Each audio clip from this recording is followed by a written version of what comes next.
a juíza, julguem e analisem as provas produzidas, tá? Inicialmente, eu preciso apresentar quem é o Anderson, né? O Anderson é um pai de família, trabalhador, sua família está aguardando a resposta desse processo, ele tem 4 filhos que aguardam ele em casa, então, assim, ele foi acusado injustamente por esse processo, e não é incomum isso acontecer em relação aos reconhecimentos fotográficos, como muito bem dito aqui pela doutora promotora, né? O STJ e o STF, que são nossas cortes superiores, precisaram tomar alguma atitude diante da situação que a gente se encontra. Já passaram diversas reportagens, inclusive no Fantástico, eu até mostraria ali, mas acho que não vai ter necessidade, onde o Fantástico mesmo, ele faz uma pesquisa com alunos de direito e eles simulam um fato de roubo e depois consultam esses alunos que estavam presenciando a cena do crime para reconhecer a pessoa que praticou aquele crime ali através de fotos. E por incrível que pareça, ninguém conseguiu reconhecer de fato quem foi o roubador. Teve dúvida entre os 4 que foram apresentados. Então isso é importante porque mostra a fragilidade de um reconhecimento fotográfico. Então a gente não pode se debruçar somente em cima dessa prova para condenar alguém. E nesse sentido, aqui a gente precisa explicar para os senhores como que esse processo surgiu, tá? Primeiro, eu gosto de apresentar para os jurados, talvez tenham estudantes de direito, talvez tenham pessoas formadas em direito, mas é importante também para eu informar para quem não é formado nesse sentido. Como é que inicia um processo, tá?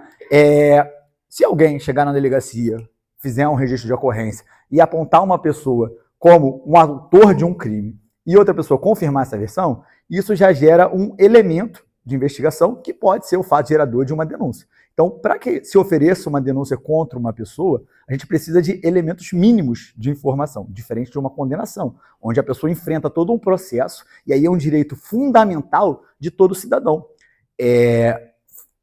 Foi muito discutido isso durante a evolução da sociedade.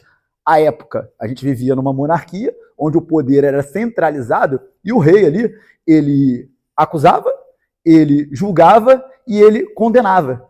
Então a gente tinha um monopólio do poder e a burguesia naquela época sofria muito com isso. Então o sistema ele foi evoluindo e a gente foi dividindo essas tarefas.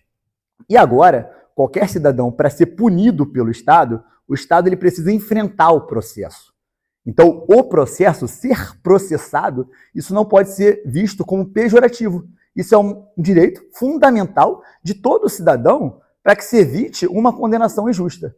Então, somente ao final do processo, produzidas provas suficientes que tragam a autoria e a materialidade, nós podemos condenar uma pessoa. E nesse processo aqui, nós estudamos isso aqui dias, fizemos marcações, pegamos todos os pontos, né? E aqui a gente consegue identificar vários fatos que impedem desse homem vir a ser condenado aqui hoje. A promotora disse que teve essa questão do reconhecimento fotográfico, né? E a gente concorda, e a gente vai ainda mais além. Porque como é que ele virou o investigado dessa acusação? Foi o fato dele ter um escorte. Todas as testemunhas narraram que o atirador ele estava dirigindo um escorte vinho. Então o que a polícia fez? Começou a apurar pessoas que tinham escorte vinho. E aí chegaram até o Anderson. O Anderson tinha um escorte vinho. E aí começou essa investigação, apresentaram essas fotos, algumas testemunhas reconheceram, outras não. E aí a polícia começou a direcionar a investigação para ele. Mas uma coisa muito importante que os senhores precisam saber para que não se reste dúvida de que não foi ele que praticou esse crime é o seguinte: a denúncia ela narra que o crime foi praticado no dia 26 de maio de 2002. E aqui nos autos, a gente tem um documento em folhas 115, essa prova vai ser mostrada para os senhores mais à frente, é um CRLV. Para quem não sabe, o CRLV é um documento de compra de veículo. E aqui tem a senhora Nilceia, proprietária do veículo Escort, ela transfere a propriedade para o Anderson no dia 5 de julho de 2002, ou seja, o crime foi praticado dia 26 de maio de 2002 e ele só comprou o carro no dia 5 de julho, quase 2 meses após o fato. Então seria impossível ele ser o atirador porque não tinha os cortes na época do crime. Então, essa prova aqui é uma prova que refuta qualquer tipo de autoria em relação a ele. Porque, diante desse contexto, a gente temos clara evidência de que ele não era proprietário dos cortes à época do crime. E ainda assim, a dona Nilceia, ela foi em delegacia prestar esse depoimento confirmando essa versão. Em folha 109, ela vai à delegacia e declara que ela é proprietária do carro, que ela vendeu o carro para o Anderson, sim, nessa data, que antes disso ele nunca tinha pego o carro, que ela reside com a dona Maria de Lourdes, e a dona Maria de Lourdes que dirigiu o carro com ela. Agora, outra pessoa nunca havia dirigido. E o Anderson a conheceu através do seu compadre, o Dagoberto, que intermediou essa venda. Então, antes da data 5 de julho, ele nem conhecia a senhora Nilceia e nem tinha ciência do carro. Ele só foi ter esse carro após esse fato. E aí, observando o processo, aqui não resta nem dúvidas. Aqui fica comprovado que seria impossível ele ter praticado esse crime. Então, senhores, analisando os fatos, né, o Ministério Público cumpriu o seu papel e foi tentando explorar mais informações, mais elementos, para ver se traria alguma possibilidade de viabilizar uma prova. Mas as testemunhas em juízo não confirmaram e não reconheceram ele.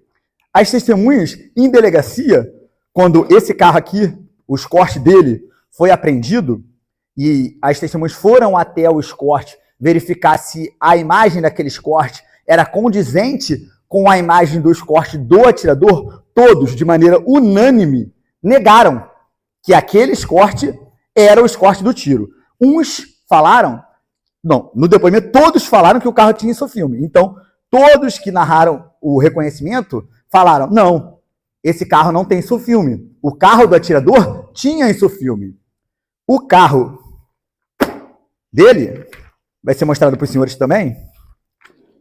Eu vou apresentar aqui. Ó, vejam que tem adesivos. Ó, e um adesivo dessa magnitude, eu acho que seria uma característica importante para ser trazida ali pelas vítimas. Eu acho que todo mundo que sofreria essa situação seria capaz de falar, não, o carro tinha adesivo. Ainda que não pudesse dizer, era um adesivo do Flamengo, era um adesivo das Forças Armadas, ele ia falar, tinha adesivo. Então, ninguém falou adesivo na época da delegacia, e no termo de reconhecimento, eles mencionam, não, o carro não tinha adesivo. Inclusive, o André, que é uma das testemunhas, ele fala, não, o carro do atirador tinha farol de milha, e esse não tem.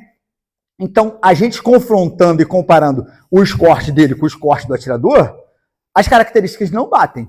E aí, aquela pergunta, quantos escortes vinho existiam em 2002 no estado do Rio de Janeiro? A gente não pode condenar um homem porque ele tem um escorte. Então, confrontando as provas, a gente analisa aqui que não tem viabilidade alguma dele ser a pessoa que efetuou os disparos.